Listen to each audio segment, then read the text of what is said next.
हर इब्तिदा से पहले, हर इंतहा के बाद, ज़ाते नबी बुलंद है, ज़ाते खुदा के बाद।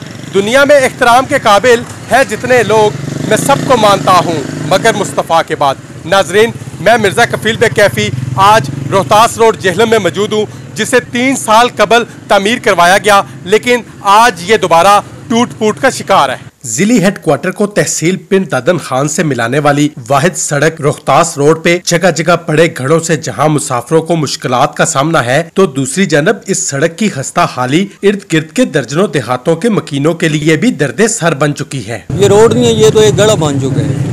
यहाँ पर रोजाना सैकड़ों अफराद जो से हैं वो गिरते हैं, इस गड़े में बुजुर्ग गिरते हैं, खवातीन को मसला होता है, बच्चों को मसला होता है, काफी प्रॉब्लम्स वगैरह हैं। 18 जुलाई 2020 को साबिक वफाकी वजीर फवाद चौधरी के दस्ते मुबारक से इस रोड का इफ्तिताह किया गया था, लेकिन आज लाका मकीन सड़क की होने वाली तामीर में नाकस मटेरियल के इस्तेमाल का शिकवा करते नजर आते हैं, जबकि सीवरेज के पानी की निकासी का ना होना और दिन भर हैवी ट्रैफिक का गुजरना भी एक बड़ी वजह बनकर सामने आ रही है। ये रोड जो रोहतास रोड कहलाती है, ये आज से 3.5 साल पहले एक वफाकी वजीर इसका इफ्तिताह किया था।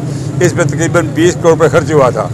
उस वक्त से लेकर इस रोड के ऊपर हैवी डंपर चलते हैं, हैवी ट्रैफिक चलती है। ये मसाइल रहेंगे जब तक ये पानी की निकासी का काम नहीं होता। पानी की निकासी नहीं है, जब पानी की निकासी नहीं है तो फिर जो है ना यही मसाइल रहेंगे। उस वक्त भी मैंने यही एहतजाज किया था कि ये नाकिस काम हो रहा है। अहले इलाका ने अरबाबे इख्तियार से मुतालबा किया है कि रोहतास रोड पे हैवी ट्रैफिक का दाखिला बंद करके निकासी का खातिर ख्वाह बंदोबस्त किया जाए, ताकि सड़क मजीद टूट फूट से बच सके।